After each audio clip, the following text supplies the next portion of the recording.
Good morning. Okay, you're all going to hate this, but we're going to do it anyway. I want everybody to go around the room and introduce yourself because not everybody knows everybody. So we're going to start over here. Tell us your name and your favorite color. Hello, I'm Bronwyn and my favorite color is orange. Awesome. My name is April and it's navy. Yay! My name is Tiffany, it's purple. I'm Stephanie and pink. I'm Jason. What's your favorite color? Blue. Okay, an example of someone not paying attention. No, I'm teasing. I'm just giving you crap. Sheila, my favorite color is Wendy, 1717. Oh, suck up. All right. That's why she chose her company. It was like green, sweet. my name is Rhonda, and my favorite color is pink. My name is Sandra. I was going to say green, but I'm a redhead, so I looked at it in green, and it's the same color as money. It's almost that popular.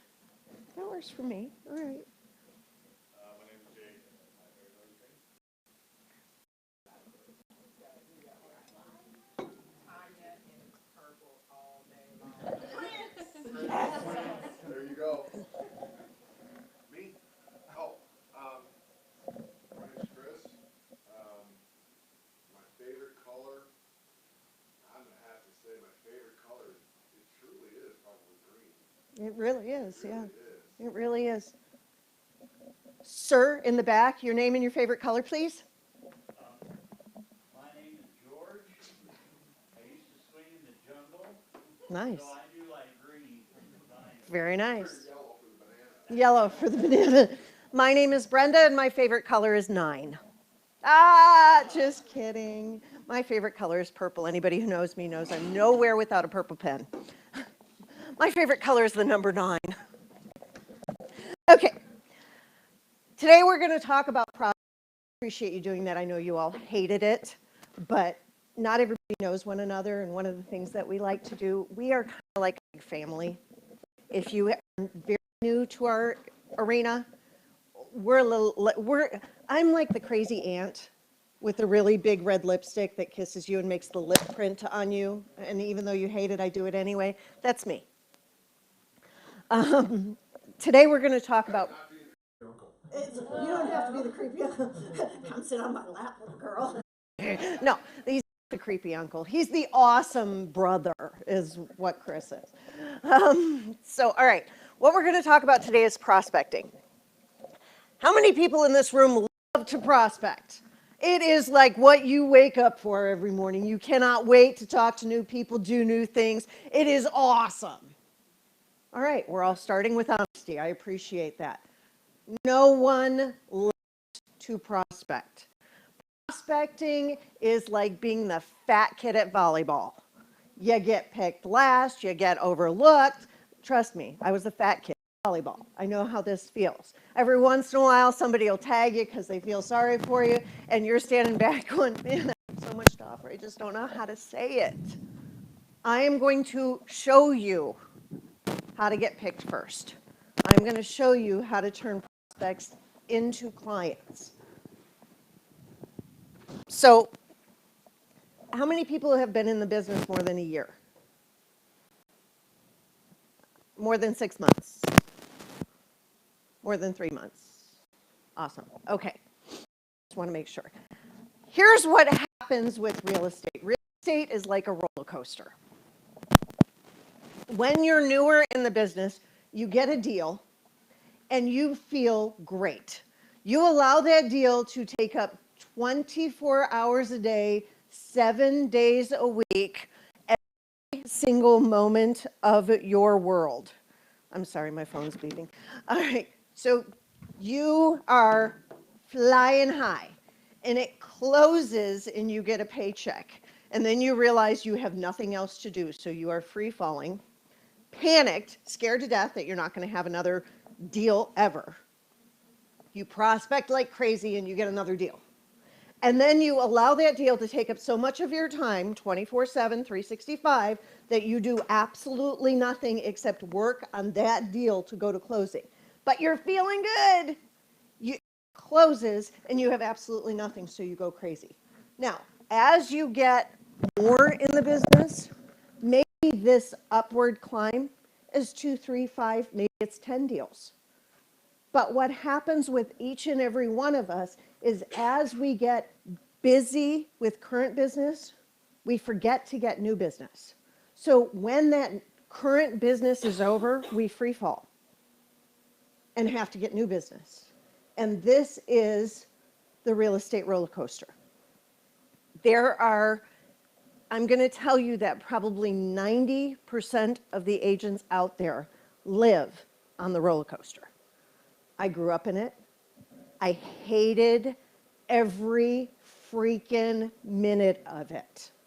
So my goal when I got into real estate, which I swore I would never do, and I love it, it is my passion, but I swore I would never do it ever. My goal when I got into real estate is to get rid of the roller coaster and make my real estate career more like Kansas, nice and flat. That is what I am encouraging you all to do. Now, it sounds a lot easier than it is, because in order to make that happen, you have to make prospecting as much a part of your day as your coffee. Before you deal with old business, you need to concentrate on new business. You have to set a time aside to make your outbound calls, make your outbound emails, get your new business. Because if you don't set that time aside, your day will go away from you. You will get mired in the minutia of what you've got going on already, and you won't prospect. So I'm going to tell you right now, this is a real job. And 90% of what we do is finding people to work with. The rest of it, talking to people, handling problems, making sure that they think you're amazing, that can all be taught and handled. But if you don't have the people to work with, you cannot be amazing. Does everybody agree with that? All right. The less business you have, the more time you have to prospect. What else are you going to do? So we're going to have some prospecting basics. The very first prospecting basic is, in order to prospect, you must talk to people. Blah, blah, blah, blah, blah. If you have a problem talking to people, get over it. You will not do a transaction completely by email, completely by text. You're going to have to meet these people and talk to them. So find some comfort in that. Believe me, I look like this and I'm comfortable talking to people. You guys are absolutely gorgeous. You will have no problem talking to people. All right, first thing, do not have anything in your mouth. Have you ever talked to somebody on the phone or in person and they're chewing gum? And they're like, yeah, yeah. Or they're eating. I have a family member that does not start talking until she puts food in her mouth. Drives me insane. So if you have a tongue piercing, take it out while you're on the phone, because even though you don't hear it anymore, it clangs on your teeth and it echoes through the phone. It echoes. There's an agent at a different company who has a very large tongue piercing, and every time I talk to her, it clangs on her teeth. And I always ask her, are you okay? Are you okay? I've done deals with her for 3 years. We've co-opted like 4 or 5 times, and I love her. She's a great agent. But she doesn't understand what I'm saying to her when I'm talking to her is, I hear that damn thing clicking on your teeth. It's making me crazy. So don't have anything in your mouth when you speak. If you have a cold, if you have a dry throat, suck on your cough drop before you start talking on the phone. Get rid of it, because it does come through on the phone. Also, don't lie to anyone.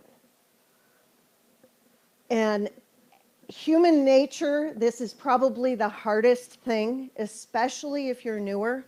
Someone will ask you a question that you're not exactly sure of the answer, and you feel like you should know, so you kind of shoot from the hip and say something. They know. If they catch you in a lie, any prospect catches you in a lie, even if it's a lie by omission, you're done. You are over. So don't lie to them. When you're calling for sale by owners or expireds, and a for sale by owner says to you, do you have a buyer for my house? If you don't, say no. No, I don't. There is nothing wrong with that. Somebody asks you a question that you feel like you should know, tell them, I feel like I should know that, but I don't. Let me do some research and I'll get right back to you. They will appreciate that 10 times more than, oh yeah, blah, blah, blah, blah, blah, blah, blah, lie, lie, lie, lie, lie, lie, lie. And lastly, present yourself properly. I don't care what properly is to you, whatever properly looks like. Jeans and a t-shirt might be the perfect way to go to work. If you're comfortable in that and your clients are comfortable in that, awesome. Just make sure you've brushed your teeth, make sure you've brushed your hair, and make sure that if you're dealing with someone who wants you to be a little, step it up a notch, step it up a notch. There, you can read people. We all have that ability. Some of us have to hone it a little bit, but you can read people. Just present yourself properly. Also, not only in the way you look, but in the way you speak. I have a mouth like a truck driver, but not in front of my clients. Everybody who knows me is like, yeah, she does. But not in front of my clients. Until I get very comfortable with them. And then if they're more comfortable with that realness, that's the realness that I present then. And lastly, smile. And I'm going to give you all a project. Are you ready? I want you to go home and I want you to look in the mirror just at your resting face. Just the way you look at people. When you're walking through the grocery store, when you're reading a book, when you're looking on your phone, look at your face. Do you have a natural smile or do you have a natural grimace? And I point to him because Chris has a natural grimace. We spent the first 3 years of our marriage with me asking him, are you okay? Are you okay? Be resting, comfortable face. The next 26 going, are you okay, dear? His natural resting face is not upturned. Mine is, for the most part.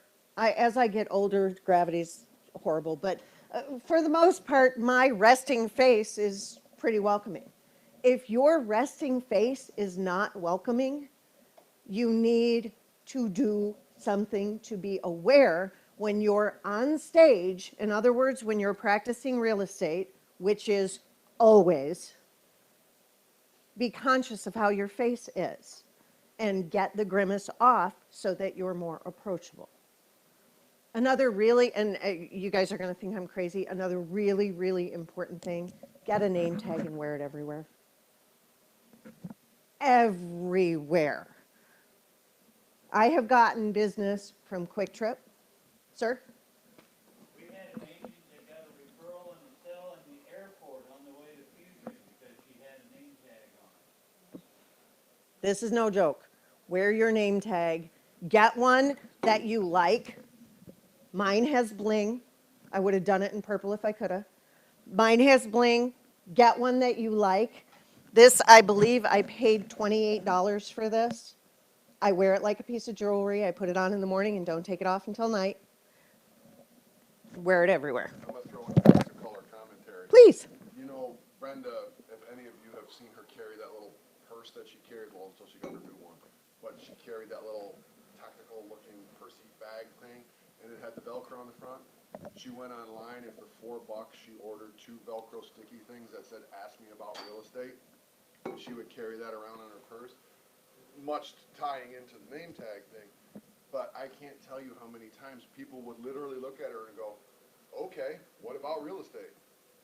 The first couple of times she was like, What are you talking what the hell about? are you talking about? It's like it's like putting a bumper sticker on your car and then forgetting it's there and everybody's like, Right. woo! And you're like, what is that? Right. So, in Cabela's, it happened in Cabela's. We went to, every time we go to Cabela's, we gotta go to the gun counter, because, well, why not? So we're going there, we're walking up, and the two guys are standing there, and they're waiting to service us, or, help us with what we need. And the guy service me. And the guy looks up at her and says, okay, what about it? She's like, what are you talking about? He asked me about real estate. And they stood there for the next half hour talking about real estate. He wants land. He wants to retire on land. But his wife does not believe in well or septic or rural or anything that's more than 5 minutes from a Quick Trip. I said, okay, I got this. I've been sending him listings for 4 months. So this is, and if you have something like that, the ask me about real estate kind of thing, like whenever I went to the grocery store, I put it in the cart with that facing out. It was planned, but it looked like I just put my purse in the cart. People would be like, oh, you sell real estate? I do. Are you interested? And you guys remember, any of you, are you going to do the 10-second miracle thing? I am. Okay, then I'll shut up. Foreshadowing. All right. First, we're going to talk about the structure of talking to people. How many people have ever heard, if you're going to be a salesman, you got to have scripts? You got to have scripts. You got to know what to say. You got to have your planned out. How many people have ever gotten a phone call from a telemarketer? Hi, Mr. or Mrs. Sir. My name is Steve. I would like to talk to you today about the incredible benefits of traveling online. How many people have ever responded to one of those? Yeah. Appropriately or inappropriately? Exactly. Me neither.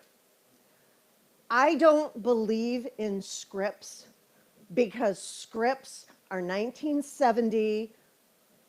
What's it going to take to get you to list with me today? I can't do it, and I believe that my clients are too smart to buy it.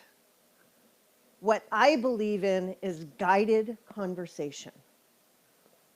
And that's what we're going to talk about today, is guiding the conversation to where we need it to go without actually having a, hi, Mr. or Mrs. Sir, because you don't need it. You don't need to make people feel stupid. The other thing is, if it is not internalized, and there's a difference between memorization and internalization. Memorization is having to look up and to the right to recall what you're going to say. Internalization is having it be so much a part of you, it's almost Zen when you think about it. Internalization is the ABCs. That song, that tune, try and sing it different. You can't. It's impossible. From the time we were this big, it was engraved in our psyche with that tune. I know. You want to screw with somebody who's really a type A personality? A, B, C, D, E, F. They're all like, you stopped before the break. How can you do that? At least say G. God, at least say G. Tanya's in the back going, I quit. I can't. Gee! Okay. So, I know. She's ready to kill me. All right. That's internalization. One of the things that makes us salesmen with a bad rap is that while someone is speaking to us, we are racking our brain trying to figure out the next thing we're going to say. We are working to think of the next thing we're going to say. What happens when we do that? You're not at all listening to what they're saying, and you're not measuring your response based on what they said. Are you interested in do you have a real estate need? Well, yeah, my husband just died. Fantastic. Let's talk about real estate.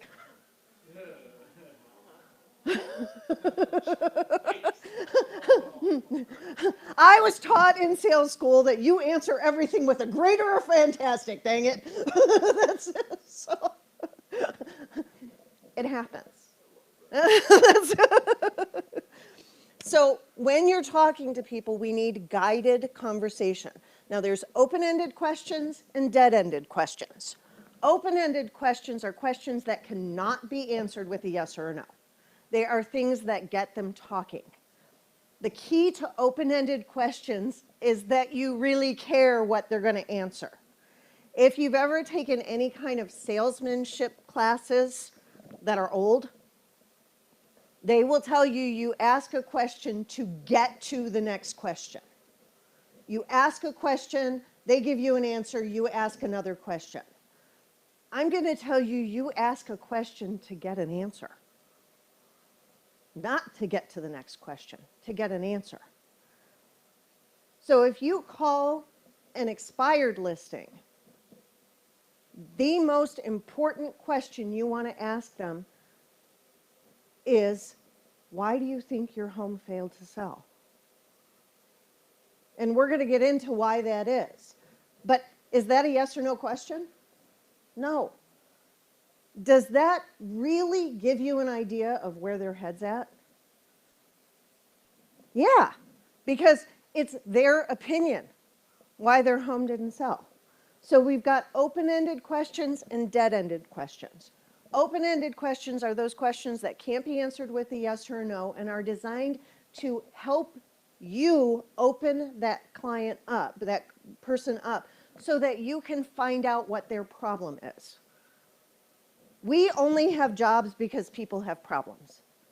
They can be good problems or they can be bad problems, but we only have a job because they have problems. If they didn't have a problem, they wouldn't need us. So you have to look at every single problem as an opportunity to be the hero, an opportunity to help them solve, an opportunity to be the one to bring sanity into their life. That's our job. Dead-end questions are those questions that can be answered with a yes or a no, and usually must be answered with a yes or a no. Can we meet this evening at 7?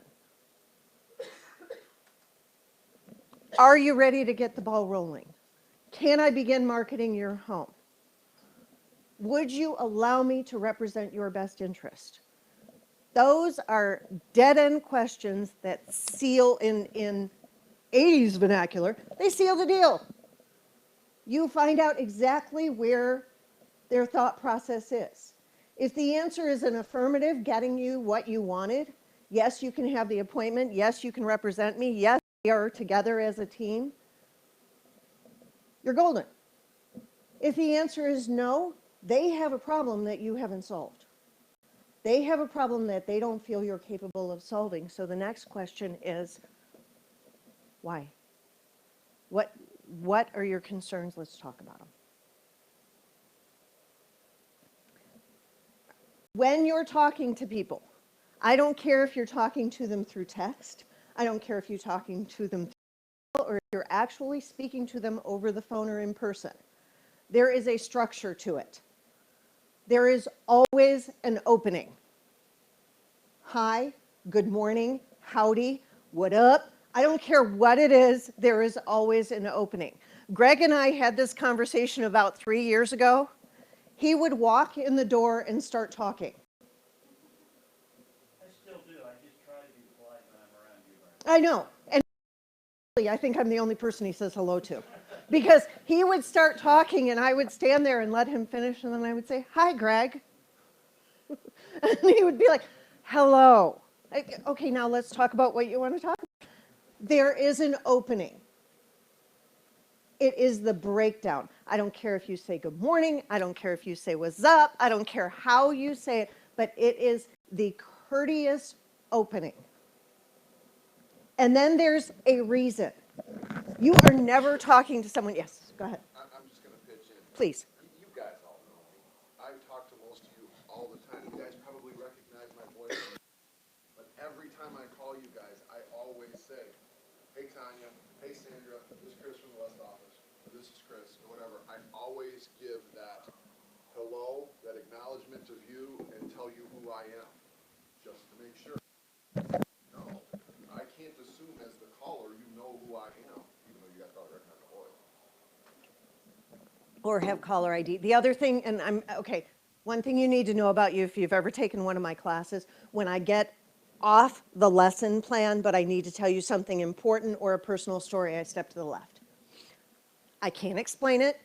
I've tried to fix it. I actually went to training classes to try and fix it, and I'm going to more in April. I haven't fixed it yet, so this is just how it goes. I apologize. I'm stepping to the left here. Identify yourself, not just on your calls, but please, God, put a professional message on your voicemail. There is nothing more frustrating. I made 7 outbound calls to real estate agents yesterday. 3 of them did not identify themselves in their message. One of them said, hey, this is her name. I'll get back to you when I can. I had no idea if I actually called a real estate professional or I called some other obscure number with the same name. Identify yourself, identify your company, tell people you're happy you called. I don't care what you do in your message, but identify yourself as a professional, because as another professional, it aggravates the living snot. And as the person prospecting to, if they call you and they hear, hey, this is Chris, leave a message, yo. Do they have any idea that you're the person that called you them this morning? or any faith that you're going to get their business Yeah, done. any faith in you. And the other What thing up? I will tell you is when you answer your phone, please, God, do not answer your phone. Hello? Hello? Do not answer your phone with hello. It drives me insane. It is my agent pet peeve. Anytime I hear somebody say hello, I tell them, no, you answer the phone. Hi, this is Stephanie from Better Homes and Gardens. How may I help you? Hi, this is Tiffany from Better Homes and Gardens. I don't care what you do, but you answer that phone to let them know who you are. If you say hello, every time I call somebody and they say, hello, then I have to say, hi, is this Bronwyn from wherever? Well, yeah. Why How you would I missing have me? known that? So please keep that in mind. And while you're on that topic, I get texts all day long, people I have no clue who they're from, because they won't be in my ID, or some agent I've never heard of, they just assume I know. It's real easy to put your first name on the signature line, or first and last, just so people know you're texting someone. Anyone who has ever gotten a text from me, my text is Brenda the real estate lady. So much so that my family and friends tease me about it. My daughter, when she texts me, says, Jillian, the daughter lady. That's my clients will text me back, Steve, the buyer. It has become a joke, but everybody knows who I am. I am Brenda, the real estate lady. And my voicemail, if you've ever called my voicemail, it is a little bit long, as I hear from some people, but I get more compliments on it than not, because what it says is, I promised my daughter I would not text and drive or answer the phone and drive. So if I'm not answering your call, it's either because I'm with another wonderful client helping them achieve their dreams of home ownership, or I'm trying to get somewhere, and I can't break a promise to my daughter. When I'm done with my client, or I get where I'm going, I promise I'll call you back because your call's important to me. I get so many people who say, I love your message. Give your personality to it. If you are the kind of person that really enjoys structure, like we talked about structuring time to prospect, and you only want to return calls twice a day between noon and 1 and 3 and 4, and anything that comes in after 7 won't be returned till the next day, great, put it on your message. And then stick to it, because if you're answering your phone after 7 and you have a thing on your message that says, I don't answer calls after 7, you have now broken your rule, set your own precedent, and you can bet that person is going to be calling you at 7:50 every single night. Just because they can. It makes them feel special.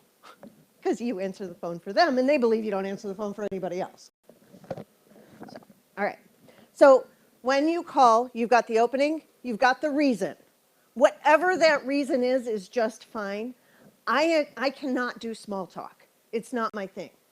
This is why I suck at closings. I cannot carry a conversation about nothing. It is not my job. I am not qualified to talk about nothing. I have to talk about something. I cannot call and be like, hey, how are you?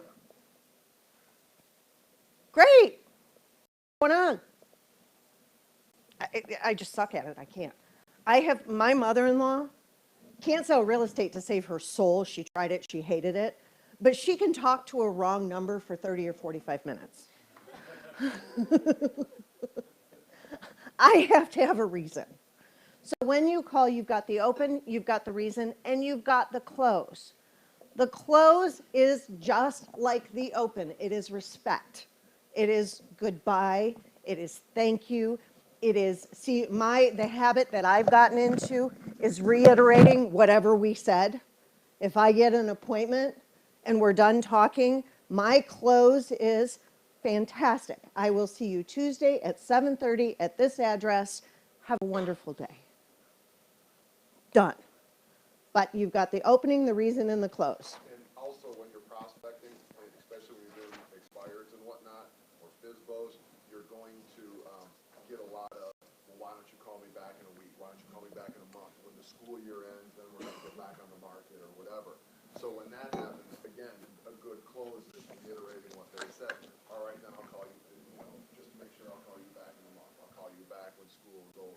Because you're getting that permission to call them back during the close. And you can expect to hear from me between 3 and 4 in about a week. And then you put it in your Outlook calendar, call this person at this.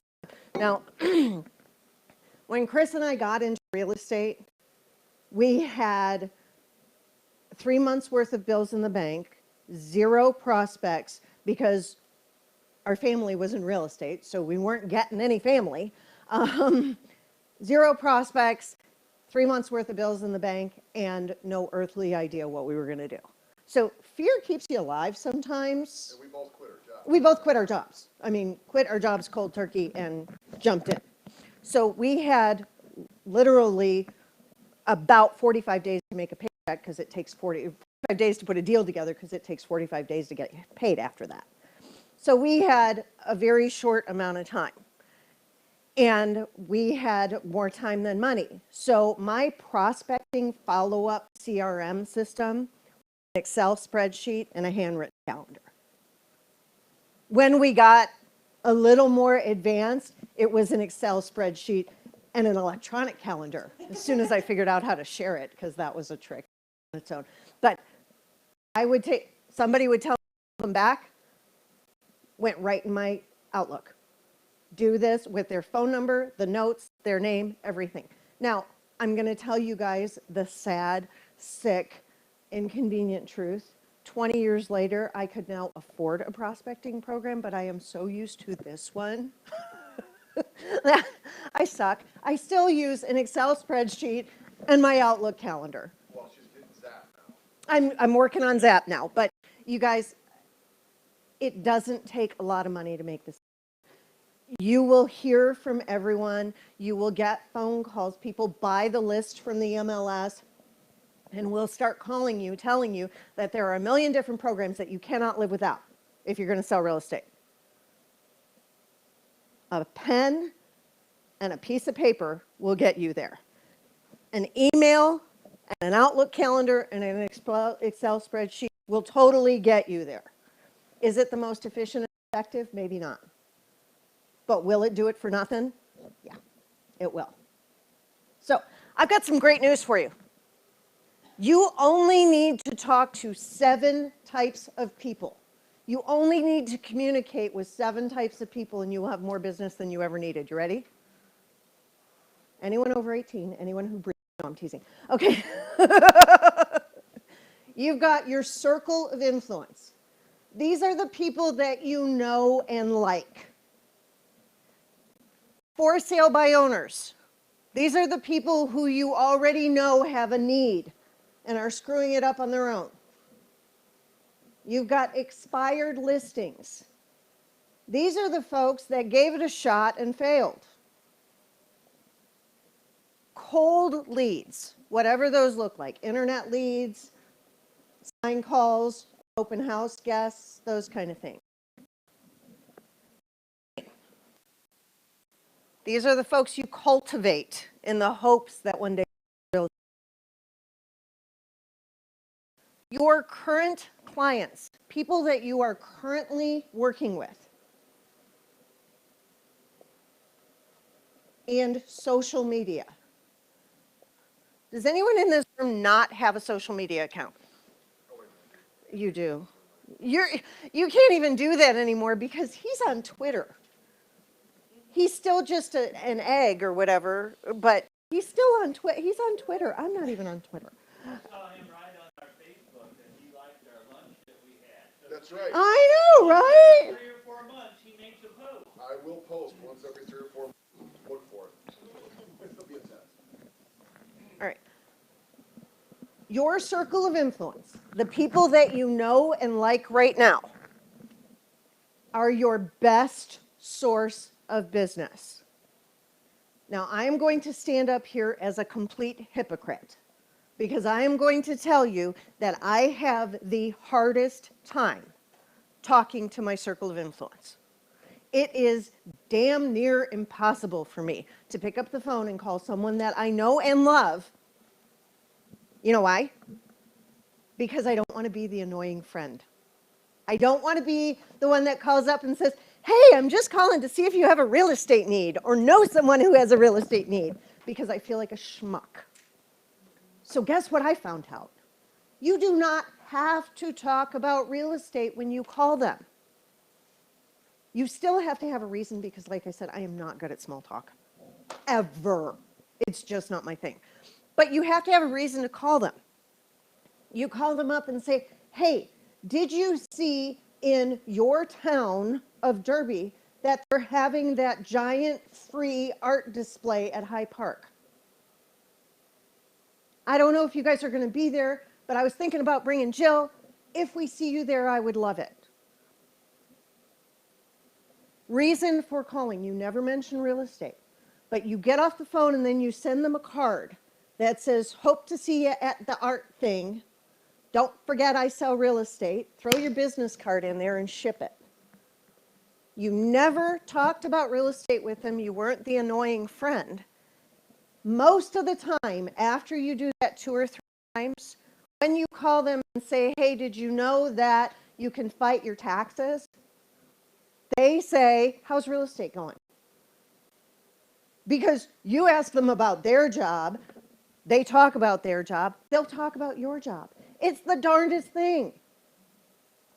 Now, as newer agents, I highly recommend, almost demand, turn into a jerk about it. Put together a list of people you know and like. I don't care if you don't have their email addresses. I don't care if you don't have their addresses. I don't even care if you don't have their phone number. If you know their first and last name or something close to their last name, and you like them. Now, I do the grocery store test when I'm thinking about whether or not I want to put somebody in my circle of influence. There are other trainers that will tell you, anyone you know, your 3rd grade teacher who you hated with a passion, put her on the list. I do the grocery store thing. If I were in a grocery store and I saw someone that I recognized by face, would I walk up to them and say hello, or would I run and duck down other aisles to avoid them? If I'm running and ducking down aisles,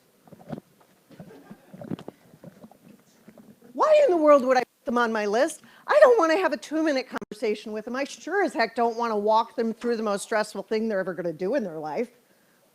I think they're crazy at the grocery store. Imagine buying or selling a home with them. No.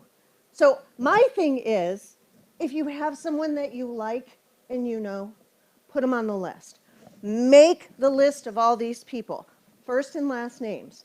There are millions of different ways to get email addresses, addresses, and phone numbers. What you need to start with is the list. I don't care if it's 50 people or 500 people. It doesn't matter. What you need to do is pull these folks together. When you've got them together, these are your cheerleaders. These are the folks that you are going to see if you can, if they're going to be a good source of business for you. Are they going to be, well, I call them disciples. If somebody's going to hit on my cheerleader list, they are going to, when they mention my name, music starts playing in their head. They see my face, it's got a little aura around it, and they think real estate goddess. Those are my disciples. Those are my cheerleaders. Those are the folks that shout my name from the rooftops. And when anyone mentions real estate in the same sentence, they call me. They spout my name. They hold my business cards in their pocket. Those are your cheerleaders. Those are the folks that you want to court and treat very well because they're the ones that are going to make the difference in your business. Now, when you get your cheerleader list together, the first thing you have to do is qualify them. Sometimes you'll have people on your list that you haven't talked to in a long time. I have people on my list that I went to high school in Michigan. When they have a real estate need, they call me and I refer it out. Just because you're not from here doesn't mean you can't have a circle of influence from somewhere else. You just need to let them know you are worldwide and well connected. So when you figure out who these folks are, you need to call them. The first thing, and then there's a 5-step process. You ready for this? All right. You guys can ask questions anytime. Yeah. This is an open. You're all just looking at me like, I get all excited about this stuff. So if you want to say something, say it. All right. Picking your cheerleaders. The first thing you do is educate them. Most of the time, because you're in a new career, they know you from a different point in your life. If they knew you from your wild college days, they know you as the chick that danced naked in the fountain at Bradley Fair. It may take a little bit more convincing to get them to understand that you are the professional that is highly qualified to help work with their largest investment. How much? They know you. Hey, it was that one time. One time. All right. So you need to educate them that you are highly trained real estate professional. You've got to tell them that. Then you need to qualify them. What I mean by that is you need to ask them, if you found somebody that had a real estate need, would you feel comfortable referring me to them? Would you feel comfortable telling them about me so that I could get an interview? Not so that I could work with them, because you never get something for nothing. You have to get an interview. That's all you need. You get that interview, you will turn them. If they say, I love you and I would, but my mom's selling real estate now, are they a cheerleader for you? Are they still your friend? Yeah. But is there any reason in the world to send them stuff? Make them part of your cheerleader list? No. Their mom sells real estate. And you would be shocked how many undercover agents there are in this world. You get your real estate license and you start talking to people you've known for years and talk to regularly, and they're like, oh man, my brother's got his real estate license. And you're like, seriously?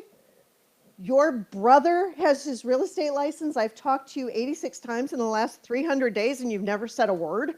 Really? 2008, one in every 55 California residents was a real estate agent. Can you imagine? That's why Chris and I chose Wichita and not California when we decided to move. Can you imagine the competition? So you need to qualify them and make sure that they're going to recommend you. Most of the time, the only reason why they wouldn't is because either they themselves have a real estate license or they know someone that is very close to them that does. You've got to ask the question. It's not as hard as you think once you get going on it.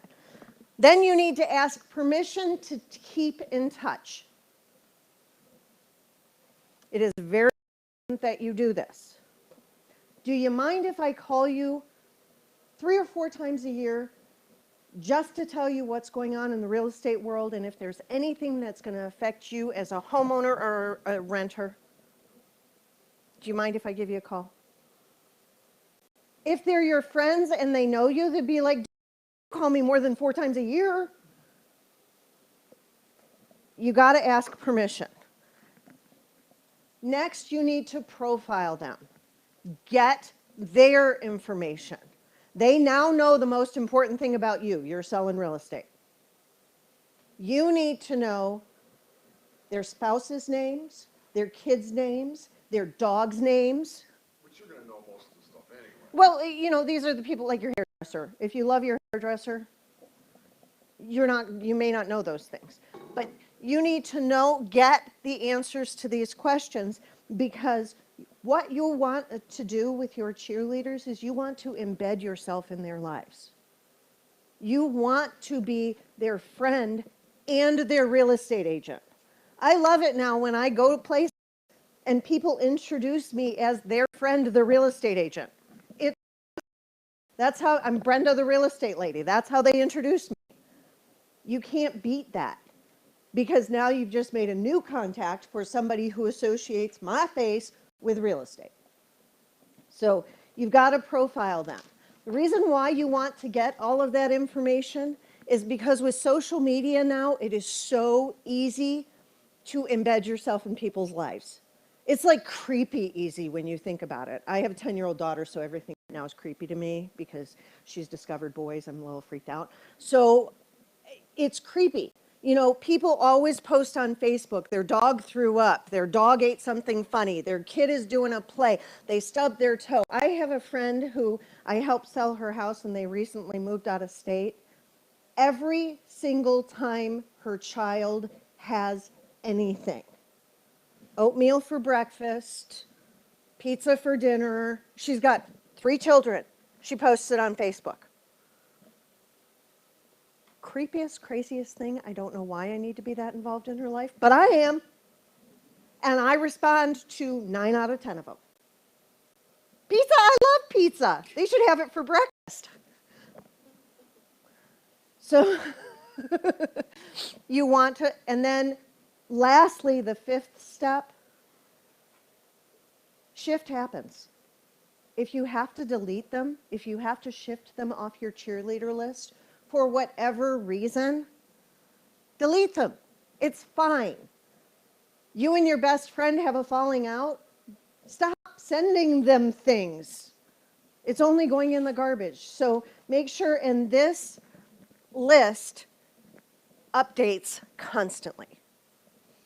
As a newer agent in the business, you should be working to add 4 people a month to your leader list.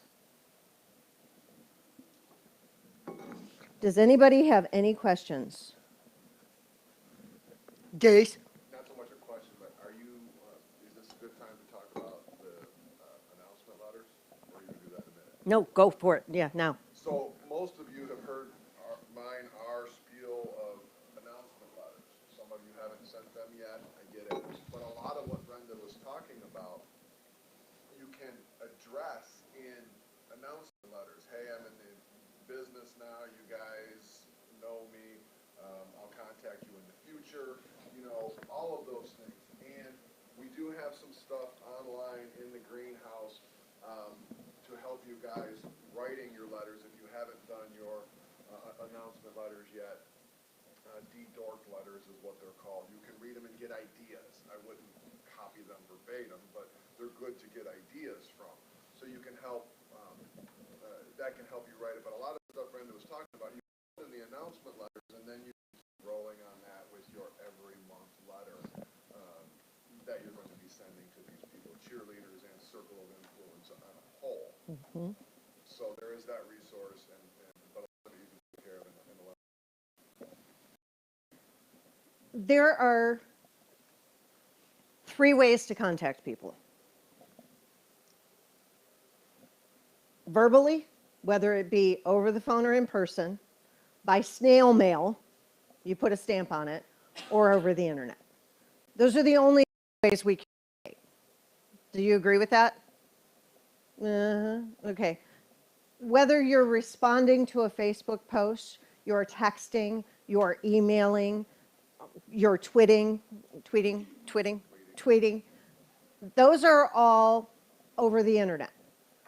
If you're in person or over the phone, you're verbalizing, orating. If you're writing a note and sticking a stamp on it, it's by mail.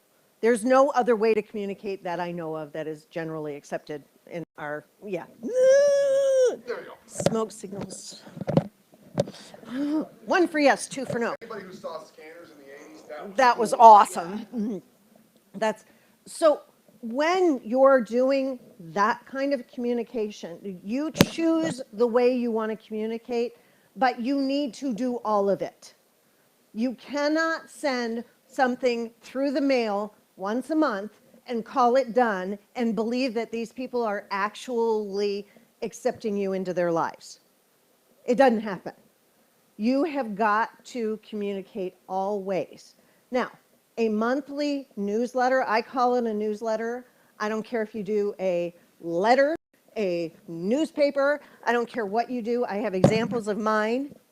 It's set up the same way every single day, every single month. At the top, it's got real estate news. In the middle, it's got my family news. After that, it's got weird home tips for the month. And on the bottom, it's got weird facts. On the back are listings or advertisers if I'm going to have somebody pay for my mailings, which is always a great idea. Lenders, termite guys, insurance people, they will all pay for your postage. Give them a little block about that big. And your addresses, they'll send it all out. It's awesome. Mine are always set up the same way. They're always funny because it's just, I find my daughter's fact ever is that turtles breathe out their butts. Those are the kind of weird facts I provide. Yes, it is a service. So I send those out every month to my people. All my people, I now have about 850. Those are not my disciples, those are just my entire circle of influence. And I send out 850 of those. I respond to Facebook constantly. I'm like the stalker on Facebook. I rarely post, I just respond. And sadly, I only respond to my cheerleaders and stuff like that. You guys could post all day long, I probably won't say a damn word. But that's right, that's right. When I give you a thumbs up, you know that you are in. All right, so, and you need to actually talk to them at least 4 times a year. You have to actually speak with them. And I'm going to throw in my thing, which is the hardest thing of the circle of influence, especially as y'all get busier. Going to, right now you guys got more time than anything else. You're just sitting around waiting for it to happen. So you're going to start prospecting, you're going to start getting clients, you're going to do your newsletter, you're going to do all this stuff. And then the funny thing that happens is people are going to start saying yes, you're going to start going on appointments, you're going to start writing contracts, because you must prospect every day. So it's going to happen. Then what's going to happen is your circle of influence letter isn't going to get done. Because, well, I had in the, yeah, exactly. He's talking about me, just so you guys know. He's talking about me. I had an appointment that day. I had to go on a listing. I had to go on a home inspection. I had to show houses. I was tired. It was my day off, whatever it is. And before you know it, you've skipped a month. And then you've skipped another month. And if you skip 2 months in a row, you might as well have not sent it all year long. It's true. Consistency is what does it. When Brenda said to you guys, call them and don't talk about real estate, because, you know, it might be that annoying nudge, you're in their face. They know who you are. It's the same thing with the newsletter. You're just in their face. They're going to look at it and go, oh my God, cool facts, yay. And then they're going to throw it in the garbage, but they remember you. If they don't see you for 3 months, that other guy that's sending them the newsletter, they're going to remember more than you. Because if you believe that your people are only ever getting letters from you, you're sadly mistaken. Just because they're your bud doesn't mean they're not getting letters from every other real estate agent. You have to be consistent. You have to beat your competition, and you have to tell them, if you miss months, forget about it. It's not worth it. Consistency is the key. Way the key. When is a good time to talk about real estate? When oxygen is in the atmosphere, Nice. If you are upright and taking in oxygen, it's a good time to talk about real estate. That it is, you need to, when you're on stage. Now, I consider my job being on stage because we are truly performing. We are on our game, knowing, internalizing the things we need to stay, having guided conversations, making sure that we make the people we're talking to feel like the most important people on the planet. It is exhausting.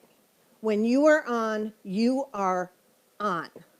Now, having said that, stepping to the left, you also have to be off. You gotta take days off. I have had conversations about this with most of you in this room. You have to have a day off where you shut it down. Because when you are constantly on, every time your phone rings, you look at it and go, I don't have the strength. You know it's time for a day off. So, all right, that was stepping to the left. It is a good time to talk about real estate all the time. When somebody asks you, and you have a 9-to-5 job, and somebody asks you, how you doing? What's your answer?